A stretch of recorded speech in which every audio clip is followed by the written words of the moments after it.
Hello everyone. आज ionization potential क्या होता है वही बताएंगे।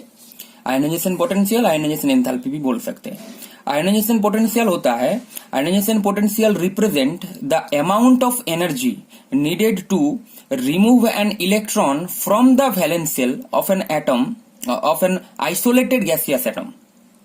ठीक है, तो एक आइसोलेटेड गैसियस एटम है, उसका वैलेंस शेल में जो इलेक्ट्रॉन प्रेजेंट है तो उसको रिमूव करने के लिए जो एनर्जी सप्लाई करते हैं बाहर से उसको बोलते हैं आयनाइजेशन पोटेंशियल। ठीक है, जैसे कि समझाते हैं।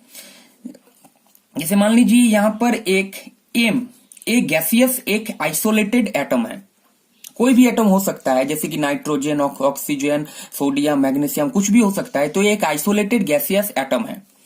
तो यहां पर अगर हम एनर्जी I1 ये अगर एनर्जी हम सप्लाई करेंगे बाहर से तो क्या होगा, ए मोनोपॉजिटिव आयन में कन्वर्ट हो जाएगा। मतलब एक इलेक्ट्रॉन इससे रिमूव हो जाएगा। जो एनर्जी हम सप्लाई कर रहे हैं, इस एटम का जो वैलेंस शेल में जो इलेक्ट्रॉन प्रेजेंट है वो रिमूव हो जाएगा। रिमूव हो जाने के बाद एक मोनोपॉजिटिव गैसियस आयन में कन्वर्ट हो जाएगा M+। मतलब एक इलेक्ट्रॉन इसका रिमूव हो गया और ए इलेक्ट्रॉन रिमूव हुआ इस एनर्जी की वजह से। तो इसको बोलेंगे आयनाइजेशन पोटेंशियल। ये I1 हो गया है first ionisation potential. First ionisation potential. अगर सेकंड इलेक्ट्रॉन को रिमूव करेंगे तो M+ एक गैसियस स्टेट है। अगर सेकंड इलेक्ट्रॉन को रिमूव करेंगे वैलेंस शेल से तो एक आयनाइजेशन एनर्जी देना होगा। तो इससे क्या होगा, M2+ आयन में कन्वर्ट होगा प्लस एक इलेक्ट्रॉन। तो I2 क्या हो गया, यहां पर ये हो गया सेकंड आयनाइजेशन पोटेंशियल। अगर थर्ड इलेक्ट्रॉन को ऐसे हम रिमूव करेंगे, M2+ है, एक गैसियस स्टेट में है, इसको अगर एनर्जी देंगे तो क्या होगा, इसका और अगर वैलेंस शेल में इलेक्ट्रॉन है तो M3+ वो रिमूव हो जाएगा, ऐसे कन्वर्ट होगा। तो यहां पर I3 क्या है, थर्ड आयनाइजेशन पोटेंशियल। ये हो गया थर्ड आयनाइजेशन पोटेंशियल। मतलब गैसियस एटम को गैसियस आयन में कन्वर्ट करने के लिए जो एनर्जी सप्लाई करते हैं वो होता है। और एक चीज, ये जो आयनाइजेशन एंथैल्पी, ये जो एनर्जी यहां पर हम यूज कर रहे हैं, इसका यूनिट क्या होगा, तो यहां पर इसका यूनिट बोल सकते हैं इलेक्ट्रॉन वोल्ट पर एटम। इलेक्ट्रॉन वोल्ट पर एटम हो सकता है, किलो जूल पर मोल हो सकता है, या तो किलो कैलोरी पर मोल हो सकता है। किलो कैलोरी पर मोल हो सकता है। ठीक है, अब यहां पर ये जो एनर्जी दे रहे हैं, ये पूरा जो रिएक्शन है, ये जो पूरा रिएक्शन है M2+ 3+, ये पूरा जो रिएक्शन है एक एंडोथर्मिक रिएक्शन है। मतलब यहां पर हीट एब्जॉर्ब हो रहा है।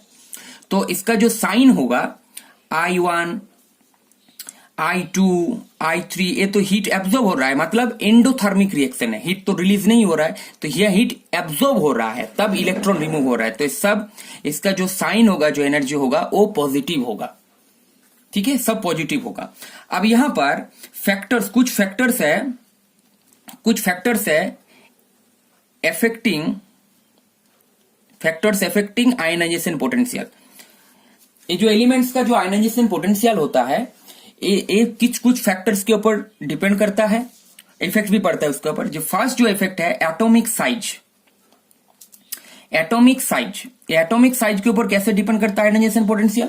अगर साइज बड़ा है, एटम का अगर साइज बड़ा है तो उसका आयनाइजेशन पोटेंशियल कम होगा। तो साइज अगर ज्यादा है तो आयनाइजेशन पोटेंशियल उसका कम होगा, मतलब एनर्जी कम देना पड़ेगा। तो एटम का साइज अगर ज्यादा, ऐसे कि एटम का साइज अगर बड़ा है तो ये न्यूक्लियस है, तो वैलेंस शेल का जो इलेक्ट्रॉन है, न्यूक्लियस के अट्रैक्शन जो है वहां पर कम होगा वैलेंस शेल के इलेक्ट्रॉन के ऊपर। तो यहां पर कम एनर्जी देकर ही इसको हम रिमूव कर सकते हैं इलेक्ट्रॉन को, क्यों, अट्रैक्शन फोर्स कम है न्यूक्लियस के इलेक्ट्रॉन के ऊपर। तो इसीलिए अगर साइज बड़ा है तो आयनाइजेशन पोटेंशियल उसका कम होगा। सेकंड पॉइंट, सेकंड जो पॉइंट है वो हो जाएगा न्यूक्लियर चार्ज। सेकंड होगा न्यूक्लियर चार्ज। अगर न्यूक्लियर चार्ज ज्यादा है अगर न्यूक्लियर चार्ज ज्यादा है तो फोर्स ऑफ अट्रैक्शन बढ़ेगा न्यूक्लियस का। तो न्यूक्लियस का अगर फोर्स ऑफ अट्रैक्शन बढ़ेगा, न्यूक्लियस में प्रोटॉन ज्यादा है, तो प्रोटॉन ज्यादा है मतलब उसका न्यूक्लियर चार्ज ज्यादा है। न्यूक्लियर चार्ज ज्यादा होगा तो अट्रैक्शन फोर्स ज्यादा होगा वैलेंस शेल के इलेक्ट्रॉन के ऊपर। तो इसीलिए जो आयनाइजेशन पोटेंशियल होगा वो ज्यादा होगा। अगर न्यूक्लियर चार्ज ज्यादा है तो आयनाइजेशन पोटेंशियल भी ज्यादा होगा, क्यों? फोर्स ऑफ अट्रैक्शन बढ़ रहा है वैलेंस शेल के इलेक्ट्रॉन के ऊपर। थर्ड होगा स्क्रीनिंग इफेक्ट। स्क्रीनिंग इफेक्ट, अब स्क्रीन इफेक्ट मतलब क्या है? अब एक एटम है, ए न्यूक्लियस, ए इलेक्ट्रॉन सेल, और ए भी एक इलेक्ट्रॉन सेल, ए भी एक इलेक्ट्रॉन सेल। अभी जो इनर सेल है, तो इनर सेल में तो इलेक्ट्रॉन प्रेजेंट रहता है, इनर सेल में इलेक्ट्रॉन प्रेजेंट रहता है। तो अब देखिए यहां पर, तो वैलेंस शेल का जो इलेक्ट्रॉन है और न्यूक्लियस है, यहां पर भी इसका अट्रैक्शन फोर्स क्रिएट होता है, यहां पर भी इसका अट्रैक्शन फोर्स क्रिएट होता है। लेकिन अगर वैलेंस शेल, इनर जो सेल है, इनर सेल में जो इलेक्ट्रॉन प्रेजेंट है वो एक स्क्रीन की तरह काम करते हैं वैलेंस शेल के इलेक्ट्रॉन। तो यहां पर अगर स्क्रीन की तरह ये इलेक्ट्रॉनिक सेल काम कर रहा है, मतलब इसका जो चार्ज है वो कम कर रहा है, स्क्रीन कर रहा है, ये सब सेल स्क्रीन कर रहा है। तो स्क्रीन कर रहा मतलब क्या है? तो इसका जो इफेक्टिव न्यूक्लियर चार्ज ओरिजिनल से कम हो रहा है, इसका जो ओरिजिनल अट्रैक्शन फोर्स होना चाहिए, तो ये स्क्रीन कर रहा है ये सब सेल, मतलब वो कम होगा उसका। तो इसीलिए अगर स्क्रीनिंग इफेक्ट ज्यादा है तो आयनाइजेशन पोटेंशियल कम होगा। जैसे कि एस ऑर्बिटल का स्क्रीनिंग इफेक्ट सबसे ज्यादा होता है, उसके बाद पी का होता है, उसके बाद डी का होता है, उसके बाद एफ होता है। अगर स्क्रीनिंग इफेक्ट ज्यादा है, स्क्रीनिंग इफेक्ट अगर ज्यादा है तो मतलब स्क्रीनिंग इफेक्ट ज्यादा है मतलब वैलेंस शेल का जो अट्रैक्शन फोर्स है उसको कम कर रहा है, मतलब इसके लिए जो उसका जो आयनाइजेशन पोटेंशियल होगा वो स्क्रीनिंग इफेक्ट ज्यादा होने की वजह से आयनाइजेशन पोटेंशियल उसका कम हो जाएगा। ठीक है। 4 जो ऑप्शन है वो हाफ फील्ड और full field subcell, half field और फुल फील्ड सबसेल।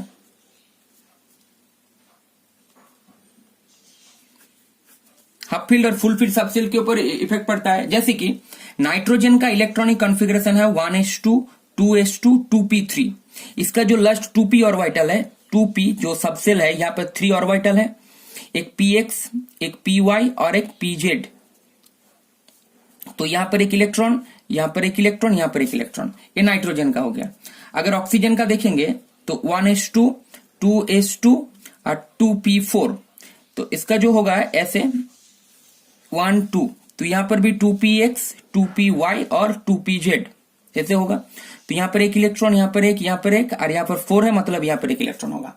तो अब यहां पर देखिए ये जो वैलेंस शेल है, इसका वैलेंस शेल में जो वैलेंसी है, इसका वैलेंस इलेक्ट्रॉन, मतलब इस इलेक्ट्रॉन को, एक इलेक्ट्रॉन को रिमूव करने के लिए यहां पर जो एनर्जी देंगे वो I1 होगा, और इस इलेक्ट्रॉन को रिमूव करने के लिए जो एनर्जी देंगे वो I1 होगा। देखिए ये जो नाइट्रोजन का जो आउटर ऑर्बिटल जो इलेक्ट्रॉनिक कॉन्फ़िगरेशन है वो देख हाफ फील्ड है, पी से सबसेल हाफ फील्ड है, और ए पी जो पी सबसेल है ऑक्सीजन की वो हाफ फील्ड नहीं है, फुल फील्ड भी नहीं है, इनकम्प्लीट है। तो यहां पर 4 है तो 3 है। हाफ फील्ड जो होगा वो सबसेल ज्यादा स्टेबल होगा, या तो फुल फील्ड होगा वो ज्यादा स्टेबल होगा। तो ये पूरा हाफ फील्ड है। टोटल इलेक्ट्रॉन 6 रहता है पी सबसेल में, तो 3 है मतलब हाफ फील्ड है। लेकिन यहां पर हाफ फील्ड भी नहीं है, फुल फील्ड भी नहीं है।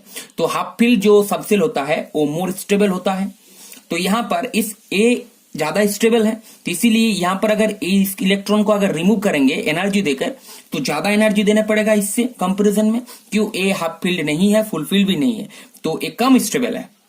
तो इसीलिए नाइट्रोजन का जो आयनाइजेशन एनर्जी होगा, फर्स्ट आयनाइजेशन एनर्जी, वो ऑक्सीजन से ज्यादा होगा, क्यों? ये हाफ फील्ड है तो स्टेबल है।